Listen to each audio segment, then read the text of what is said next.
Kananda sen de öleceksin. O çiçek nerede? Öldü. السلام علیکم، welcome to my YouTube channel. ایک اور نئی ویڈیو کے ساتھ آپ کی خدمت میں حاضر ہوں۔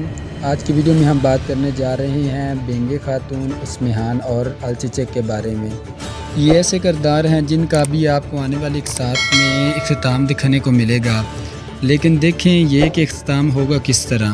آپ کو یاد ہے الچچک کا اختتام تو آپ سب نے دیکھ ہی لیا ہے کہ وہ اسمہان کے سپاہی کے ہاتھوں الچچک کا تو اختتام دیکھ رہے ہیں، لیکن بینگے اور اسمہان کا اختتام کیسا ہوگا؟ تو جہاں تک ہمارا خیال ہے تو اسمہان کا تو خاتمہ ہو جائے گا اور وہ زیادہ امکان ہے کہ مال ان کے ہاتھ کرے گی، اور بینگے کی بات کی جائے تو جتنے اس نے غم دیکھ لیے ہیں یہ اس کو جلا وطن کر کے کردار کو ختم کر دیا جائے گا۔ کہ ایک اور بھی وجہ ہمارا خیال ہے کہ بینگے اور اسمہان کی لڑائی میں اگر اسمہان بینگے کا اختتام کر دیتی ہے تو ہو سکتا ہے کہ اسی دوران معلوم اسمہان کا اختتام کر دے اور اس طرح یہ کردار ختم ہو جائے۔ تو تھی ہماری ویڈیو ان کردار